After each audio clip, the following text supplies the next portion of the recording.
Il était une fois dans le monde merveilleux des animaux. Découvrez les formidables aventures des animaux sympathiques de Ken Bébé. Des histoires amusantes et des personnages attachants pour apprendre et se divertir. Vite, rejoignez-nous pour découvrir vos nouveaux amis.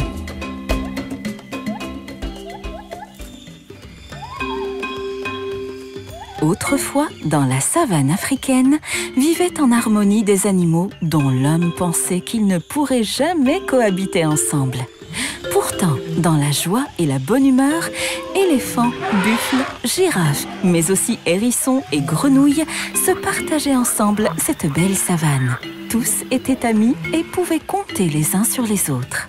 Cette bonne entente, ils la devaient à la bonté et à l'équité de leur roi, le lion Zimo, qui était connu auprès de tous pour être un roi juste et compréhensif. Zimo était entouré de plusieurs animaux qui l'aidaient à régner. Il y avait par exemple Bou le hibou, connu pour sa sagesse, ou la dernière arrivée, la grenouille Quack, qui s'occupait des petits animaux. Chaque animal avait une fonction bien déterminée. Le hibou était chargé de faire régner l'ordre dans la savane. L'éléphant, responsable de l'enseignement, devait apprendre aux enfants tout ce qu'il faut savoir sur les animaux qui les entourent, ainsi que sur la savane. Le kangourou était quant à lui coach sportif et donnait des cours de boxe et de saut en hauteur. La petite Quack, quant à elle, était en charge des petits animaux.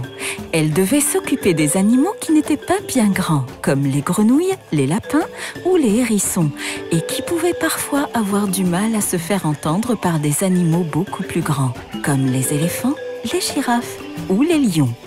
Un jour, où Quack faisait sa tournée chez les animaux de petite taille, elle entendit ces derniers parler entre eux. Les ressources en eau commencent à s'épuiser pour les animaux de petite taille. Il y a à peine de quoi donner à boire aux enfants. C'est vrai, hier, maman m'a dit de faire très attention, car l'eau devient de plus en plus rare, et nous avons peur de ne plus en trouver. Mais je ne comprends pas, Pinou. Pas plus tard que ce matin, je me promenais avec maman au bord du lac, et Philo ainsi que Zéro s'amusaient tous les deux à faire des batailles d'eau. C'est quand même bizarre, quand on sait que l'on manque d'eau, tu ne trouves pas ? Mais la répartition de l'eau pour les petits animaux et pour les grands n'est pas la même, Pic-Pic. Notre bon roi, le lion Zimo, a donné une plus grande partie de l'eau aux grands animaux, car, de par leur taille, ils ont besoin d'une plus grande quantité d'eau que nous pour vivre.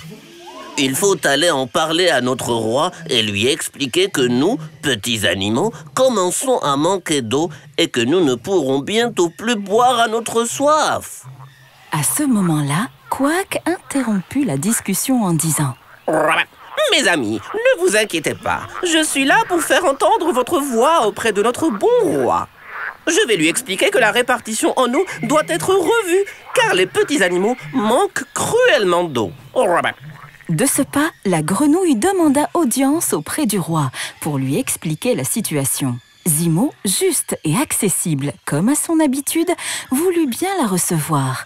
Mais il demanda d'abord à convoquer tous les autres animaux, car ils devaient être présents.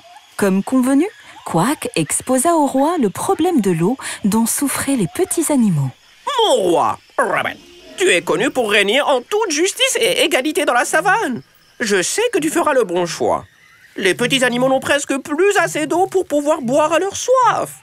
Je te demande de revoir la répartition de l'eau entre petits et grands animaux pour nous permettre d'étancher notre soif. Zimo écoutait avec attention le discours de la grenouille, mais ne pouvait pas prendre de décision sans l'accord de tous. Il commença par demander à Glouf ce qu'il en pensait. Je ne suis pas contre cette idée, mon roi, mais il faut savoir que nous, les grands animaux, pour rester en forme et ramener de la nourriture pour tous, nous devons faire beaucoup de sport et avons besoin de nous laver régulièrement. Excuse-moi de t'interrompre, Glouf, mon ami, mais combien de fois par semaine faites-vous du sport, vous les grands animaux ? Tous les jours, mon ami. Rester en forme demande beaucoup d'entraînement, dit le kangourou en souriant. Et si vous réduisiez un peu vos séances de sport, vous resteriez toujours en forme et nous, petits animaux, pourrions avoir un peu plus d'eau. Encore une fois, je ne suis pas contre l'idée. Je vais devoir réaménager les séances des grands animaux, mais ceci doit pouvoir se faire. Parfait, mon cher Glouf. Et toi, Philo, qu'en penses-tu? Moi, mon roi, je sais que les animaux de grande taille ont besoin d'une très grande quantité d'eau pour boire. J'ai peur que si tu diminues notre ration, nous ne pourrions plus étancher notre soif. Quack prit de nouveau la parole. Je comprends ce que tu veux dire, Philo. Mais n'est-ce pas vrai que les animaux de petite taille sont plus nombreux que les animaux de grande taille? Les lapins, par exemple, sont beaucoup plus nombreux que les éléphants, n'est-ce pas? Tout à fait, mon ami. Ton information est juste. Comme ils sont nombreux, les besoins en eau des petits animaux sont donc élevés. Tu es d'accord? Je n'avais pas vu les choses comme ça. C'est vrai, Quack. Tu as raison. Ah! Nous avons donc 2 membres de la savane qui sont d'accord. Ceci est une bonne nouvelle. Et toi, Boo? Nous n'avons pas entendu ton avis. Qu'en penses-tu? Mon roi, tout ce que Quack a dit est vrai. À mon avis, nous devons tous revoir nos habitudes et notre consommation d'eau pour laisser une plus grande partie aux animaux de petite taille qui en ont aussi besoin. Tous les animaux étaient d'accord avec Boo et acceptaient de partager l'eau avec les petits animaux de façon plus équitable. Heureuse et soulagée de cette bonne nouvelle, la grenouille alla vite annoncer à ses amis qu'ils n'auraient plus à craindre de manquer d'eau. Fiers, tous remercièrent la grenouille qui avait su les défendre et porter leur voix auprès du roi. Elle en avait bien du courage.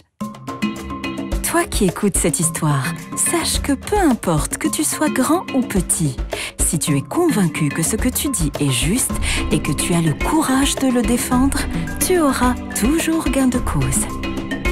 Vous avez aimé les aventures des animaux sympathiques de Can Bébé?